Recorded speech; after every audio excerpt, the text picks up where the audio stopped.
Good morning learners, this is me Archana. I hope you are doing very well. और आप अब सभी जो है अपने नेट के एग्जामिनेशन का प्रिपरेशन कर रहे होंगे। मैंने रिसेंटली एक वीडियो अपलोड किया था जिसमें मैंने डीडीयू ने अपने ऑफिशियल नोटिफिकेशन जारी कर दिए हैं रिगार्डिंग पीएचडी एडमिशन के लिए। जो भी बच्चे नेट क्वालिफाई हैं, जेआरएफ क्वालिफाई हैं या जिन्होंने केवल पीएचडी क्वालिफाई किया हुआ है, उन सभी बच्चों को जो है रेट एग्जामिनेशन देने होंगे। आफ्टर दैट आपका स्कोर कार्ड आएगा और आपको जो है इंटरव्यू के लिए बुलाया जाएगा और लास्ट में आपका सिलेक्शन हो जाएगा।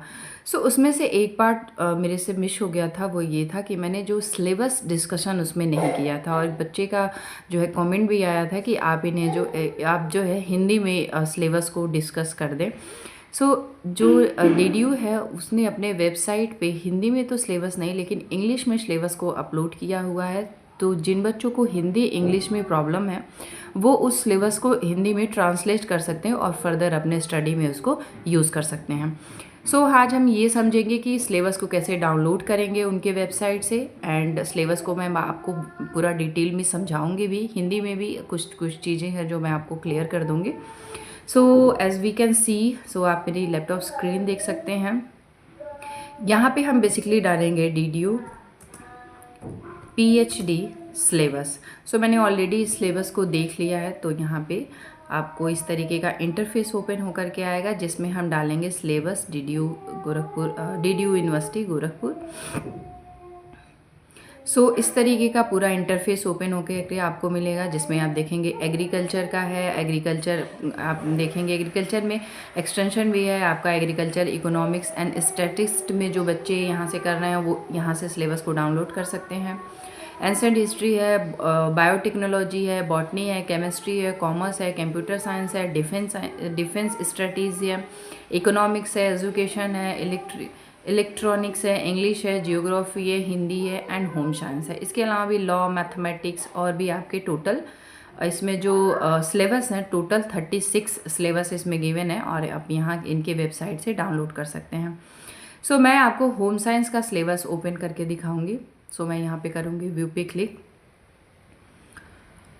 आप इसमें देखेंगे कि यहाँ पे लिखा है department of home science, Deendayal Upadhyay Gorakhpur university, जिसमें paper first research methodology and statics से है। जो पेपर फर्स्ट होता है वो सभी के लिए कॉमन होता है, सबको देना होता है, चाहे आप बायोटेक्नोलॉजी से हो, लाइफ साइंस से हो, मैथमेटिक्स से हो, इंग्लिश हो, कंप्यूटर, किसी भी सब्जेक्ट से आप बिलोंग करते हो, आपको फर्स्ट पेपर देना मैंडेटरी होता है।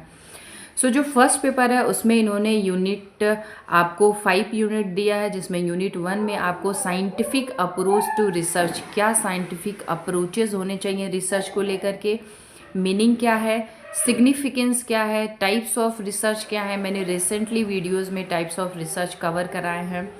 स्टडीज़ क्या हैं, रिसर्च प्रोसेस क्या होना चाहिए, किस तरीके से क्या क्या प्रोसेस ऐसे हैं जिनको फॉलो करके आप एक पर्टिकुलर थीसिस को बनाते हैं, क्या स्टेटमेंट्स होनी चाहिए, क्या ऑब्जर्वेशन होना चाहिए, फॉर्मुलेटिंग द प्रॉब्लम, आप प्रॉब्लम को कैसे फॉर्मुलेट करेंगे, ऑब्जेक्टिव क्या होने चाहिए यानी आपके उद्देश्य क्या होने चाहिए, हाइपोथेसिस कैसी होती है, आपके टेंटेटिव हाइपोथेसिस क्या होती है, आपकी जो नल हाइपोथेसिस क्या होती है, अल्टरनेटिव हाइपोथेसिस क्या होती है, इन सभी को मैंने बताया हुआ है।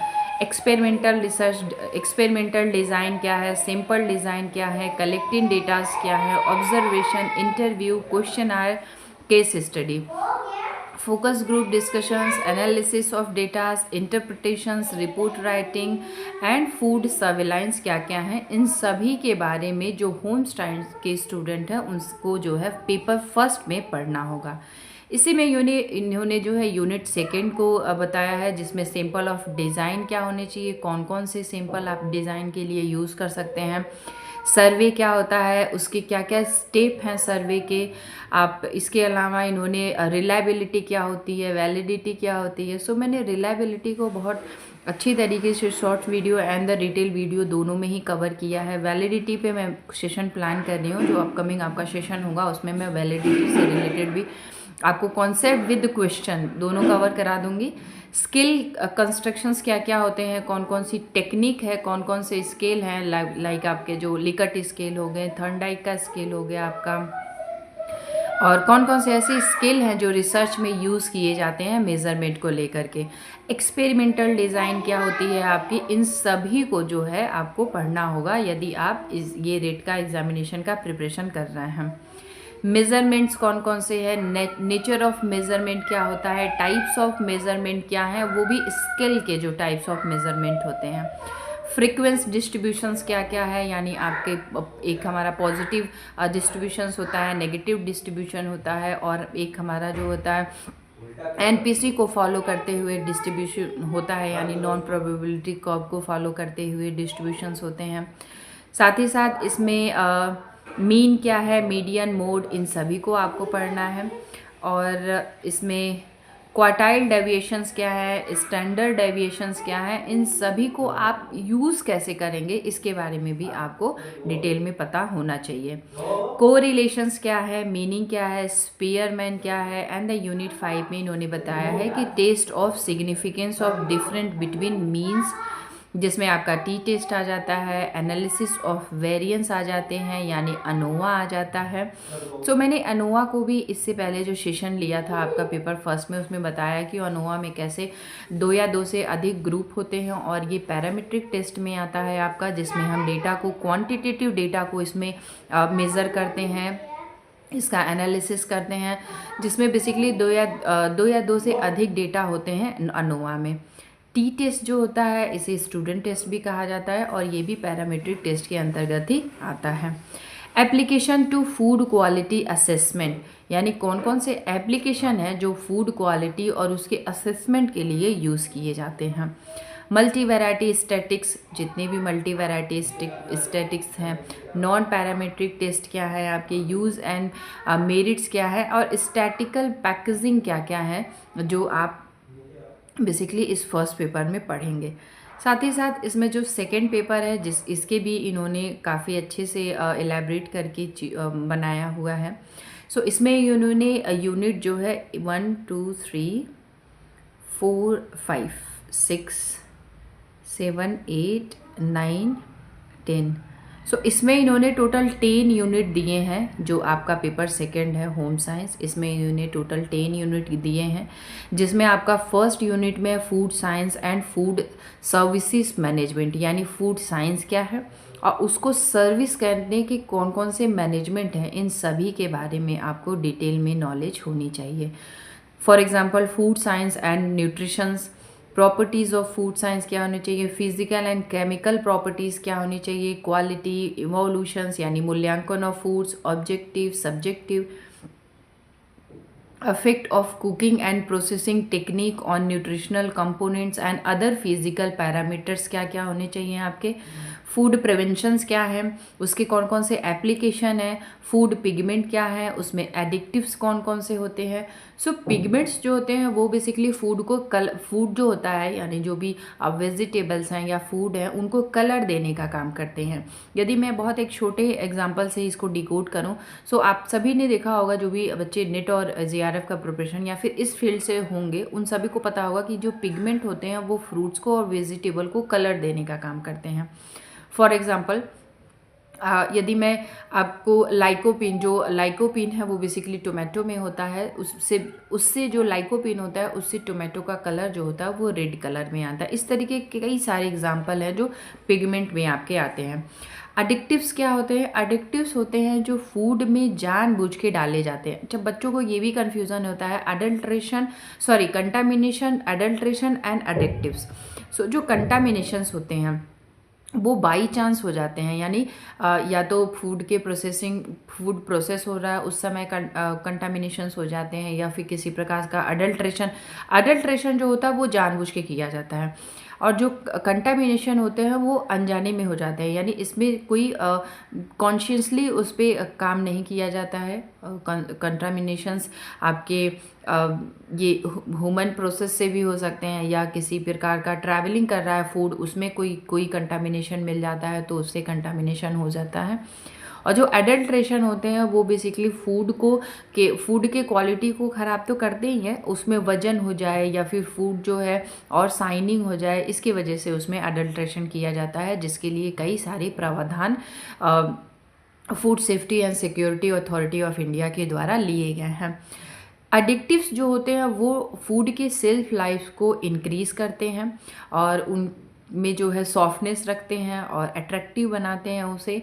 आप इसमें एडिक्टिव्स में आप देख सकते हैं कई सारे ऐसे सिरप्स हैं जो आप ऐसे नेचुरली उन्हें कंज्यूम करेंगे तो शायद वो आपको अच्छा ना लगे, लेकिन उसमें कुछ फ्लेवर डाल दिए जाते हैं सो दैट आप उन सिरप को बहुत ईजिली ले लेते हैं और आप ठीक भी हो जाते हैं उस जिस भी बीमारी से आप ग्रसित हैं।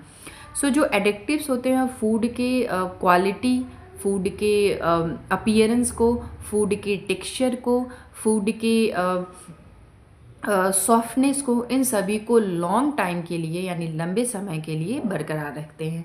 फूड स्टैंडर्ड कौन कौन से हैं? कई सारे फूड स्टैंडर्ड बनाए गए हैं। बायोलॉजिकल सेफ्टी ऑफ फूड कौन कौन से हैं?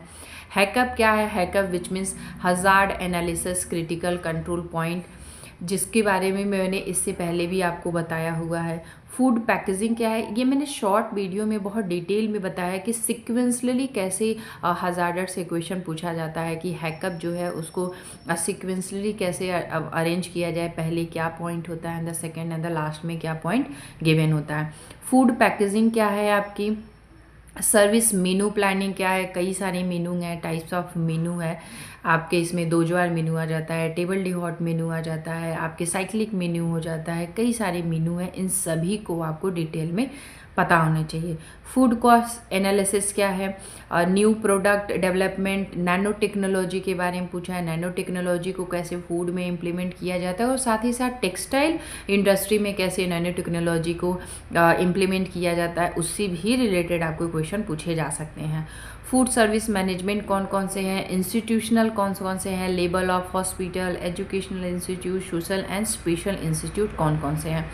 सो स्पेशल इंस्टीट्यूट्स वो इंस्टीट्यूट आ जाते हैं जिसमें आपके जो हैंडीकैप बच्चे होते हैं किसी भी प्रकार के, यदि वो विजुअली उतने एबल नहीं है या फिर जो और भी जो हैंडीकैप बच्चे आ जाते हैं उन सब के लिए कौन कौन सी ऐसी संस्थाएं हैं जहाँ पे फूड को आप कैसे इम्प्लीमेंट करेंगे। न्यूट्रिशंस एंड डाइट्रिक्स, तो इसमें फूड ग्रुप्स आ जाएंगे। बैलेंस डाइट क्या है? फूड पिरामिड्स क्या है? माइक्रो एंड माइक्रो न्यूट्रिशंस कौन कौन से हैं? इन दोनों का बहुत आपको बहुत डिटेल नॉलेज इसमें होनी चाहिए कि माइक्रो फूड कौन कौन से हैं एंड माइक्रो फूड्स कौन कौन से, मैक्रो एंड माइक्रो फूड्स कौन कौन से हैं। और साथ ही साथ ये भी आपको पता होना चाहिए कि जो माइक्रो न्यूट्रिशन कौन है एंड मैक्रो न्यूट्रिशन कौन कौन से आते हैं।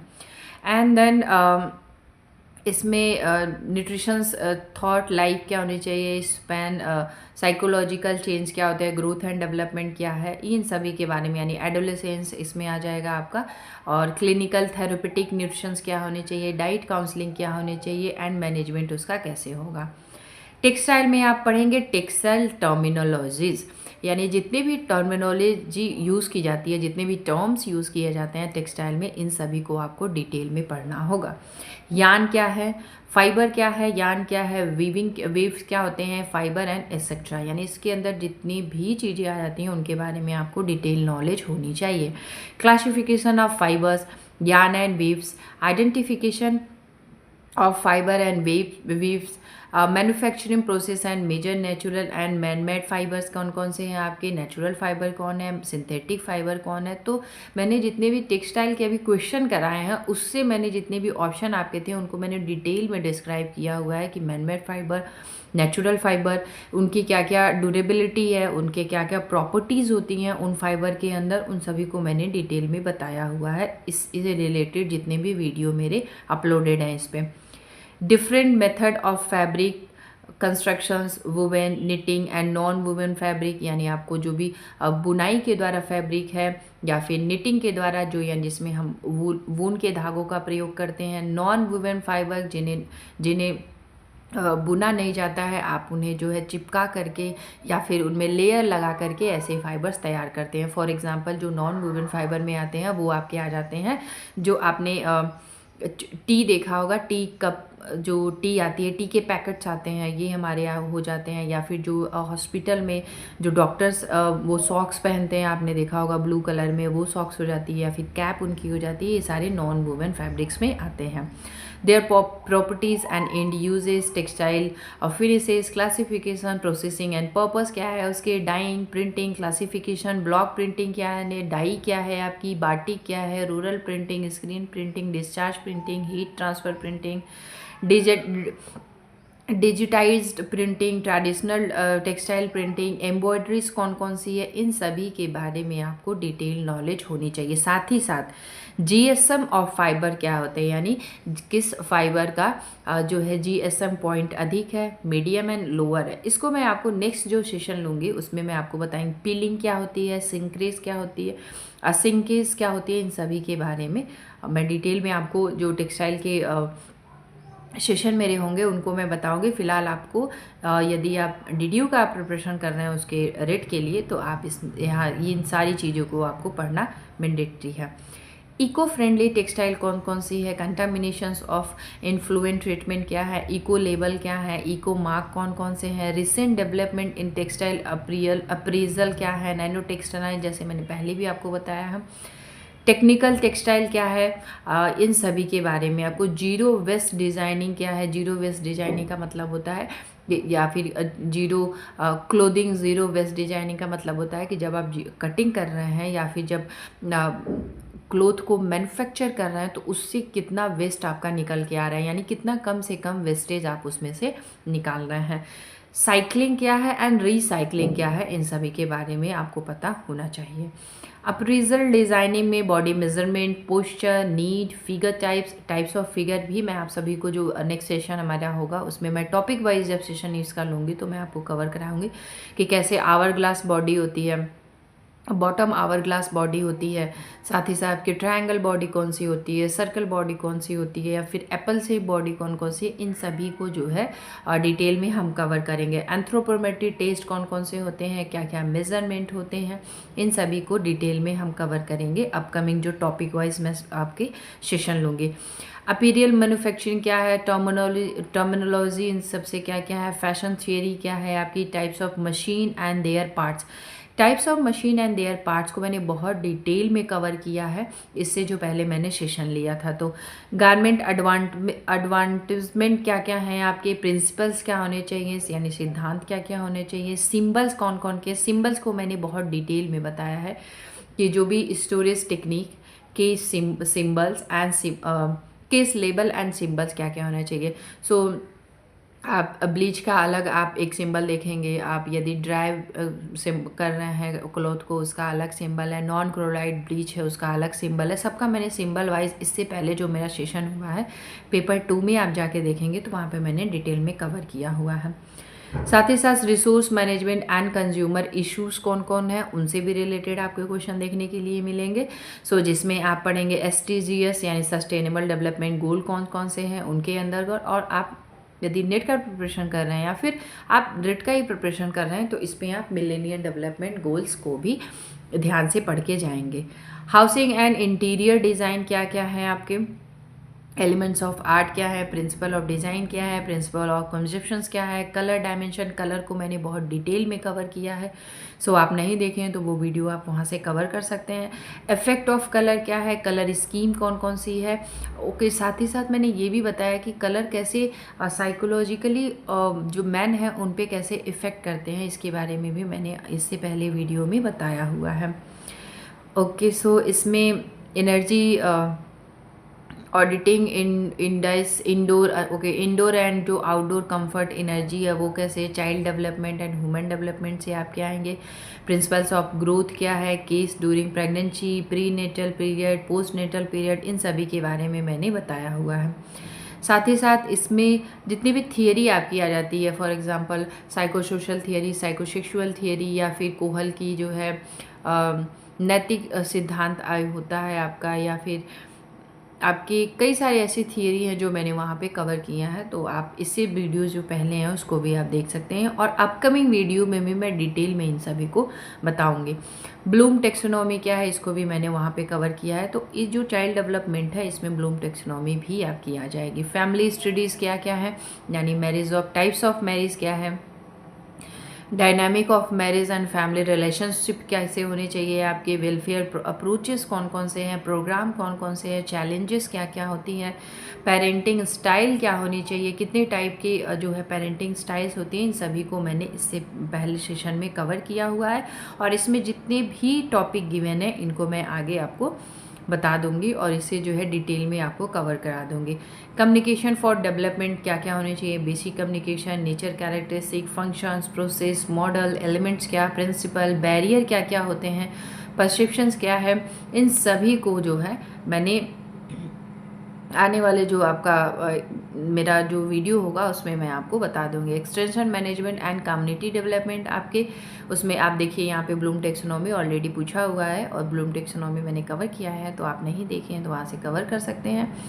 और इसके अलावा इसमें एक्सटेंशन मेथड एंड मटेरियल्स क्या क्या होने चाहिए, इंटरपर्सनल क्या क्या होने चाहिए, small and large group method क्या होने चाहिए, ऑडियंस को आप कैसे लार्ज ग्रुप ऑडियंस है, मास कम्युनिकेशन आप कैसे करें, इन सभी को मैंने डिटेल में कुछ इसमें से टॉपिक है जिनको मैंने डिटेल में ऑलरेडी कवर करा दिया है, तो आप इससे पहले के वीडियोस को प्रेफर कर सकते हैं। और आगे के जो वीडियोस होंगे इनसे रिलेटेड मैं आपको क्वेश्चन जो है करा दूंगी और इससे रिलेटेड जो है डिटेल में एक्सप्लेन आपको कर दूंगी कि क्या क्या फॉर्मल एजुकेशन क्या होता है, नॉन फॉर्मल एजुकेशन क्या होता है, फॉर्मल एजुकेशन कैसे रिजिड होता है और नॉन फॉर्मल एजुकेशन कैसे नीड बेस्ड होता है और फ्लेक्सिबल होता है। आप अपने आवश्यकता अनुसार कभी भी कहीं भी किसी भी समय आप उसे जो है पढ़ सकते हैं। सो आई होप आपको कैसे आप इस सिलेबस को डाउनलोड करेंगे और इसको मैंने डिटेल में समझा दिया है। मैंने ऑलमोस्ट हिंदी में ही आपको समझाया है क्योंकि बच्चों को हिंदी इंग्लिश में बाईलैंग्वेज से बहुत प्रॉब्लम है कि हिंदी में कोई बच्चे कंफर्टेबल हैं, कोई इंग्लिश में कंफर्टेबल हैं। सो जो बच्चा हिंदी में कंफर्टेबल है वो इसे ट्रांसलेट कर सकता है। आप किसी भी प्लेटफॉर्म पर यूज़ करके इसको एज इट इज़ आप ट्रांसलेट कर सकते हैं, नहीं तो इतनी टफ इंग्लिश भी नहीं है जिन्हें आप समझ ना सकें। सो आई होप आपको ये सेशन अच्छा लगा होगा। अच्छा लगा होगा तो इसे करिएगा like, share, subscribe. Also you can join my YouTube channel जहाँ पे मैं आपको जितनी भी लेटेस्ट वैकेंसीज आती हैं या फिर कहाँ पे सेट एग्जामिनेशन कंडक्ट हो रहा है, नेट एग्जामिनेशन में कौन से क्वेश्चन पूछे जाएंगे, या फिर आप चैट जीपीटी स्वयं में कैसे कोर्स को ले सकते हैं, इन सभी को मैंने डिटेल में कवर कराया है। तो आप यहाँ पे ज्वाइन कर सकते हैं UGC नेट बाय अर्चना मैम। सो ओके, सो ये सारे मेरे वीडियोस हैं, यहाँ से आप इन सभी को कवर कर सकते हैं। मैंने फर्स्ट एंड सेकंड दोनों वीडियो को बनाया हुआ है जो टॉपिक वाइज बेसिकली मेरी क्लासेस चलते हैं। तो आई होप आपको सेशन अच्छा लगा होगा। So do subscribe and like, share. Thanks for watching.